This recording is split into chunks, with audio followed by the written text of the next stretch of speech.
नमस्कार दोस्तों, कर्म कनेक्शन चैनल पर आप सभी लोगों का बहुत बहुत स्वागत है। आज की इस वीडियो में हम बात करेंगे संतोषी माता की व्रत कथा के बारे में।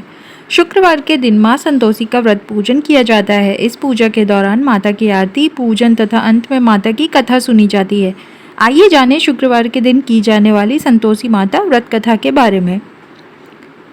एक बुढ़िया थी, उसके 7 बेटे थे। 6 कमाने वाले थे जबकि एक निकम्मा था। बुढ़िया 6 बेटों की रसोई बनाती, भोजन कराती और उनसे जो कुछ जूठन बचती वह 7वें को दे देती। एक दिन वो अपनी पत्नी से बोला, देखो मेरी माँ को मुझ पर कितना प्रेम है। वो बोली, क्यों नहीं, सबका जूठा जो तुमको खिलाती है। वह बोला, ऐसा नहीं हो सकता, मैं जब तक आंखों से ना देख लूँ मान नहीं सकता। बहू हंसकर बोली, देख लो तब तो मानोगे। कुछ दिन बाद त्योहार आया। घर में 7 प्रकार के भोजन और चूरमे के लड्डू बने। वह जांचने को सिर दुखाने का बहाना करके पतला वस्त्र सिर पर ओढ़े रसोई घर में सो गया। वह कपड़े में से सब देखता रहा। 6 भाई भोजन करने आए। उसने देखा माँ ने उनके लिए सुंदर आसन बिछाकर नाना प्रकार की रसोई परोसी और आग्रह करके उन्हें जमाया। वह देखता रहा। 6 भोजन करके उठे तब माँ ने उनकी झूठी थालियों में से लड्डुओं के टुकड़े उठाकर एक लड्डू बनाया। जूठन साफ कर बुढ़िया माँ ने उसे पुकारा, बेटा 6 भाइयों भोजन कर गए, अब तू ही बाकी है, उठ, तू कब खाएगा। वह कहने लगा, माँ मुझे भोजन नहीं करना है, मैं अब परदेश जा रहा हूँ। माँ ने कहा, कल जाता हो तो आज चला जा। वह बोला, हाँ आज ही जा रहा हूँ। यह कहकर वह घर से निकल गया। चलते चलते पत्नी की याद आ गई। वह गौशाला में कंडे बना रही थी। वहां जाकर बोला, हम जावे परदेश, आवेंगे कुछ काल, तुम रहियो संतोष से, धर्म आपनो पाल। वह बोली, जाओ पिया आनंद से, हमारो सोच हटाए, राम भरोसे हम रहे, ईश्वर तुम्हें सहाय। 2 निशानी आपन देख धरु में धीर, सुधी मती हमारी, बिसारियो रखियो मन गंभीर। वह बोला, मेरे पास तो कुछ नहीं है, यह अंगूठी है सो ले और अपनी कुछ निशानी मुझे दे। वह बोली, मेरे पास क्या है, यह गोबर भरा हाथ है। यह कहकर उसकी पीठ पर गोबर के हाथ की थाप मार दी। वह चल दिया। चलते चलते दूर देश पहुंचा। वहां पर एक साहूकार की दुकान थी। वहां जाकर कहने लगा, भाई मुझे नौकरी पर रख लो। कुछ ही दिनों में दुकान का सारा लेन देन, हिसाब किताब, ग्राहकों को माल बेचना, सारा काम करने लगा। साहूकार के 7-8 नौकर थे। वे सब चक्कर खाने लगे, यह तो बहुत होशियार बन गया। सेठ ने भी काम देखा और 3 महीने में ही उसे आधे मुनाफे का हिस्सेदार बना लिया। वह कुछ वर्ष में ही नामी सेठ बन गया और मालिक सारा कारोबार उस पर छोड़कर चला गया। इधर उसकी पत्नी को सास ससुर दुख देने लगे। सारी गृहस्थी का काम करके उसे लकड़ी लेने जंगल में भेजते। इसी बीच घर के आटे से जो भूसी निकलती उसकी रोटी बनाकर रख दी जाती और फूटे नारियल की नारेली में पानी। एक दिन वह लकड़ी लेने जा रही थी। रास्ते में बहुत सी स्त्रियां संतोषी माता का व्रत करती दिखाई दी। वो वहां खड़ी होकर कथा सुनने लगी और पूछा, बहनों तुम किस देवता का व्रत करती हो और उसके करने से क्या फल मिलता है।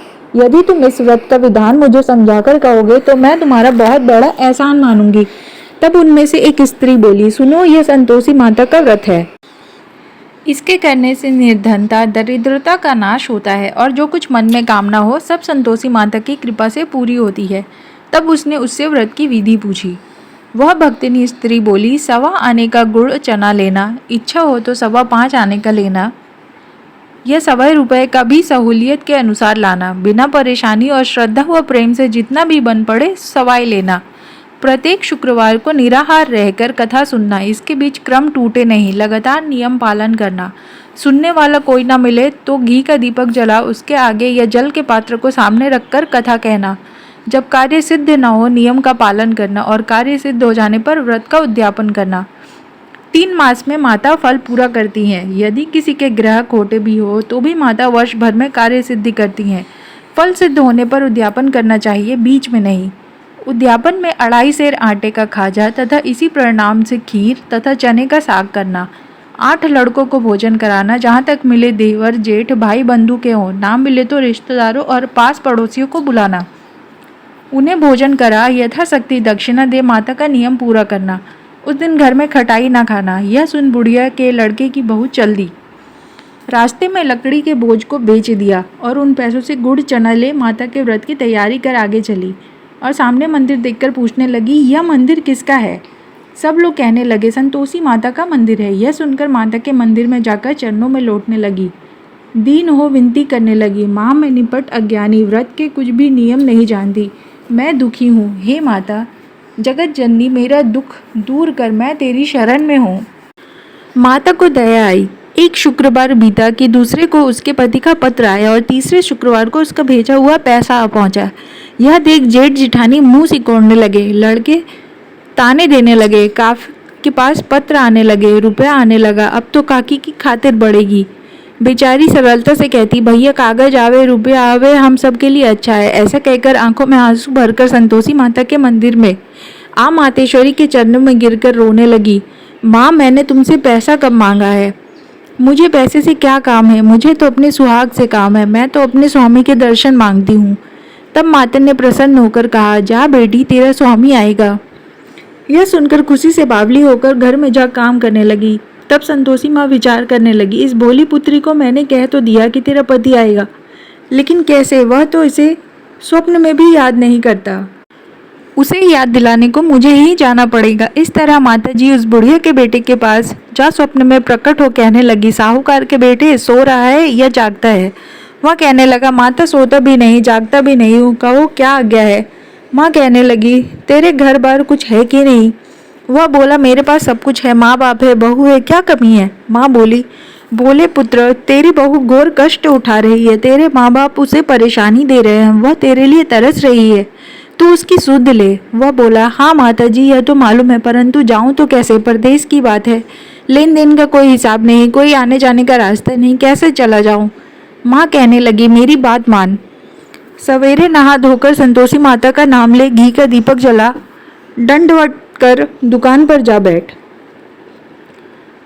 देखते देखते सारा लेन देन चुक जाएगा, जमा का माल बिक जाएगा, सांझ होते होते धन का भारी ढेर लग जाएगा। अब बूढ़े की बात मानकर वह नहा धोकर संतोषी माता को दंडवत घी का दीपक जला दुकान पर जा बैठा। थोड़ी देर में देने वाला रुपया लाने लगा, लेने वाले हिसाब लेने लगे, कोटे में भरे सामान के खरीदार नगद दामदे सौदा करने लगे। शाम तक धन का भारी ढेर लग गया। मन में माता का नाम ले, चमत्कार देख प्रसन्न हो घर जाने के लिए गहना कपड़ा सामान खरीदने लगा। यहाँ काम से निपट तुरंत घर को रवाना हुआ। उधर उसकी पत्नी जंगल में लकड़ी लेने जाती है, लौटते वक्त माता जी के मंदिर में विश्राम करती। वह तो उसके प्रतिदिन रुकने का जो स्थान ठहरा। धूल उड़ती देख वो माता से पूछती है, हे माता ये धूल कैसे उड़ रही है। माता कहती है, हे पुत्री तेरा पति आ रहा है, अब तू ऐसा कर, लकड़ियों के 3 बोझ बना ले, एक नदी के किनारे रख और दूसरा मेरे मंदिर पर और तीसरा अपने सिर पर। तेरे पति को लकड़ियों का गट्ठर देख मोह पैदा होगा, वो यहाँ रुकेगा, नाश्ता पानी खाकर माँ से मिलने जाएगा। तब तू लकड़ियों का बोझ उठाकर जाना और चौंक में गट्ठर डालकर जोर से आवाज़ लगाना, लो सासू जी लकड़ियों का गट्ठर लो, भूसी की रोटी दो, नारियल के खेबड़े में पानी दो, आज मेहमान कौन आया है। माता जी से बहुत अच्छा कहकर वो प्रसन्न मन से लकड़ियों के 3 गट्ठर बनाई, एक नदी के किनारे पर और एक माता जी के मंदिर पर रखा। इतने में मुसाफिर आ पहुंचा। सूखी लकड़ी देखकर उसकी इच्छा उत्पन्न हुई कि हम यहीं पर विश्राम करें और भोजन बनाकर खा पीकर गांव जाए।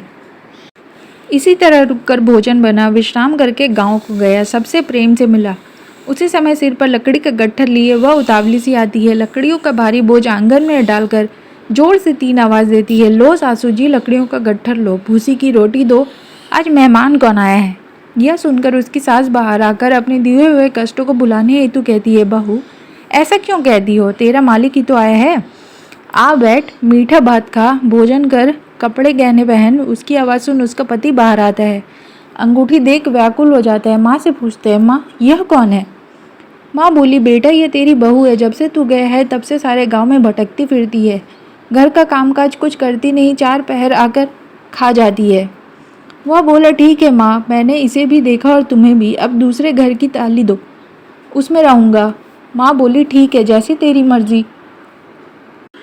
तब वह दूसरे मकान की 3री मंजिल का कमरा खोल सारा सामान जमाया। एक दिन में राजा के महल जैसा ठाट बाट बन गया। अब क्या था, बहू सुख भोगने लगी। इतने में शुक्रवार आया। शुक्रवार व्रत के उद्यापन में हुई भूल, किया खटाई का इस्तेमाल। उसने पति से कहा, मुझे संतोषी माता के व्रत का उद्यापन करना है। पति बोला, खुशी कर लो। वह उद्यापन की तैयारी करने लगी। जेठानी के लड़कों को भोजन के लिए कहने गई, उन्होंने मंजूर किया, परंतु पीछे से जेठानी ने अपने बच्चों को सिखाया, देखो भोजन के समय खटाई मांगना, जिससे उसका उद्यापन पूरा ना हो। लड़के जीमने आए, खीर खाना पेट भर खाया, परंतु बाद में खाते ही कहने लगे हमें खटाई दो, खीर खाना हमको नहीं भाता, देखकर अरुचि होती है। वह कहने लगी भाई खटाई किसी को नहीं दी जाएगी, या तो संतोषी माता का प्रसाद है। लड़के उठ खड़े हुए, बोले पैसा लाओ। भोली बहू कुछ जानती नहीं थी, उन्हें पैसे दे दिए।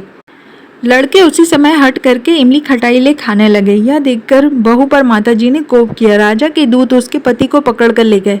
जेठ जेठानी मन माने वचन कहने लगे, लूट लूट कर धन इकट्ठा कर लाया है, अब सब मालूम पड़ जाएगा जब जेल की मार खाएगा। बहू से यह सहन नहीं हुआ। रोती हुई माताजी के मंदिर गई, कहने लगी हे माता तुमने क्या किया। हंसा कर अब भक्तों को रुलाने लगी। माता बोली बेटी तूने उद्यापन करके मेरा व्रत भंग किया है। वह कहने लगी माता मैंने कुछ अपराध किया है, मैंने तो भूल से लड़कों को पैसे दे दिए थे, मुझे क्षमा करो, मैं फिर तुम्हारा उद्यापन करूंगी। माँ बोली अब भूल मत करना। वह कहती है अब भूल नहीं होगी, अब बतलाओ वो कैसे आवेंगे। माँ बोली जा पुत्री तेरा पति तुझे रास्ते में आता मिलेगा। वह निकली, राह में पति आता मिला। वह पूछी कहाँ गए थे। वह कहने लगे इतना धन जो कमाया है उसका टैक्स राजा ने मांगा था, वह भरने गया था। वो प्रसन्न हो बोली भला हुआ, अब घर को चलो। कुछ दिन बाद फिर शुक्रवार आया। वो बोली मुझे फिर माता का उद्यापन करना है। पति ने कहा करो। बहू फिर जेठ के लड़कों को भोजन कहने गई। जेठानी ने एक दो बात सुनाई और सब लड़कों को सिखाने लगी, तुम सब लोग पहले ही खटाई मांगना। लड़के भोजन से पहले कहने लगे हमें खीर नहीं खानी, हमारा जी बिगड़ता है, कुछ खटाई खाने को हो तो दो। वो बोली खटाई किसी को नहीं मिलेगी, आना हो तो आओ। वो ब्राह्मण के लड़के लाकर भोजन कराने लगी। यथाशक्ति दक्षिणा की जगह एक एक फल उन्हें दिया। संतोषी माता प्रसन्न हुई। माता की कृपा होते ही 9वें मास में उसके चंद्रमा के समान सुंदर पुत्र प्राप्त हुआ। पुत्र को पाकर प्रतिदिन माता जी के मंदिर को जाने लगी। माँ ने सोचा कि यह रोज आती है, आज क्यों ना इसके घर चलूं। यह विचार कर माता ने भयानक रूप बनाया। गुड़ चने से सना हुआ मुख, ऊपर सुंड के समान होठ, उस पर मक्खियाँ भिन भिन कर रही थी। देहली पर पैर रखते ही उसकी सास चिल्लाई देखो रे कोई चुड़ैल डाकिन चली आ रही है, लड़कों इसे भगाओ नहीं तो किसी को खा जाएगी। लड़के भगाने लगे, चिल्लाकर खिड़की बंद करने लगे। बहू रोशनदान में से देख रही थी, प्रसन्नता से पगली बन चिल्लाने लगी आज मेरी माताजी घर आई हैं। वो बच्चे को दूध पीने से हटाती है। इतने में सास का क्रोध फट पड़ा। वह बोली क्या उतावली हुई है, बच्चे को पटक दिया। इतने में माँ के प्रताप से लड़के ही लड़के नजर आने लगे। वह बोली माँ मैं जिसका व्रत करती हूँ यह वही संतोषी माता है। सबने माता जी के चरण पकड़ लिए और विनती कर कहने लगे हे माता हम मूर्ख हैं, अज्ञानी हैं, तुम्हारे व्रत की विधि हम नहीं जानते, व्रत भंग करने पर हमें बड़ा अपराध किया है, जग माता आप हमारा अपराध क्षमा करो। इस प्रकार माता प्रसन्न हुई। बहू को प्रसन्न हो, जैसा फल दिया वैसा माता सबको दे, जो पढ़े उसका मनोरथ पूर्ण हो। प्रेम से बोलो संतोषी माता की जय। आशा करती हूँ दोस्तों दी गई जानकारी आप लोगों को पसंद आई होगी। आपसे अनुरोध है कि कर्म कनेक्शन चैनल को ज़्यादा से ज़्यादा लाइक करें, शेयर करें और सब्सक्राइब करना ना भूलें। धन्यवाद।